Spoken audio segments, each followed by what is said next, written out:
Hello friends, मैं अर्चना पांडे हाजिर हूँ एक नई कहानी के साथ। आज की कहानी बहुत ही दिलचस्प होने वाली है। अक्सर आपने लोगों को कहते सुना होगा कि मैं तो ये कर सकता था, मैं तो वो कर सकता था, पर क्या बताऊँ, मुझे मौका ही नहीं मिला।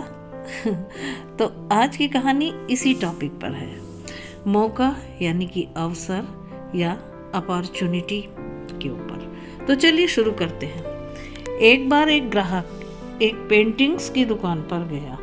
उसने वहाँ 3 अजीबोगरीब पेंटिंग्स देखी। पहली पेंटिंग में एक चेहरा यानी कि फेस बना हुआ था जो पूरी तरह से बालों से ढका हुआ था, और दूसरी पेंटिंग में 2 पैर बने हुए थे जिनमें पंख लगे हुए थे, और तीसरी पेंटिंग में पीछे से एक गंजा सिर बना हुआ था। अब ग्राहक को कुछ समझ में नहीं आया तो उसने दुकानदार से पूछा, ये चित्र किसके हैं? दुकानदार ने कहा, अवसर के। ग्राहक ने पूछा, इस पेंटिंग में ये चेहरा बालों से ढका हुआ क्यों है?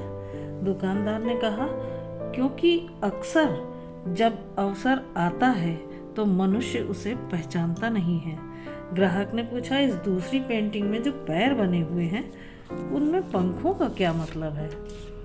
दुकानदार ने कहा, वह इसलिए कि यह तुरंत भाग जाता है, यदि इसका उपयोग ना किया गया तो यह तुरंत फुर्र हो जाता है, तो इसलिए ये पंख बने हुए हैं। ग्राहक ने तीसरी पेंटिंग की ओर इशारा करते हुए पूछा कि इस पेंटिंग में पीछे से गंजा सिर किसका है?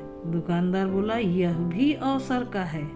यदि अवसर को सामने से ही बालों से पकड़ लोगे तो वह आपका है, और अगर आपने उसे देर से पकड़ने की कोशिश की तो पीछे का गंजा सिर ही हाथ आएगा और फिसल कर निकल जाएगा। तीनों पेंटिंग्स का अर्थ जानकर ग्राहक बहुत हैरान था, पर अब उसे अच्छी तरह अवसर यानी कि अपॉर्चुनिटी के बारे में समझ में आ चुका था। दोस्तों, हम सब कई बार अपने आसपास सुनते हैं या खुद भी कहते रहते हैं कि हमें अवसर ही नहीं मिला, लेकिन ये अपनी जिम्मेदारी से भागने और अपनी गलती को छुपाने का बस एक बहाना है।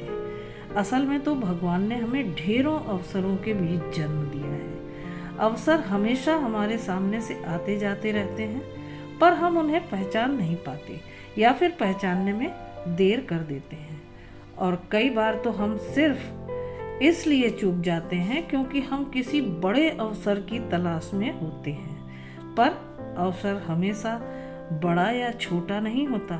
हमें हर अवसर का भरपूर उपयोग करना चाहिए, क्योंकि यही हमें जीवन में सफलता की ऊंचाइयों तक पहुंचाने में मदद करते हैं। एकदम से ना कोई बड़ा धनी बन जाता है और ना ही कोई महान। तो आशा करती हूँ आपको आज की कहानी दिलचस्प लगी होगी और साथ में प्रेरणादायक भी।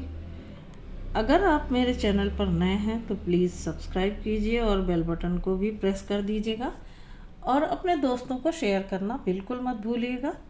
तो फिर मिलते हैं एक नई कहानी के साथ अपने अगले वीडियो में।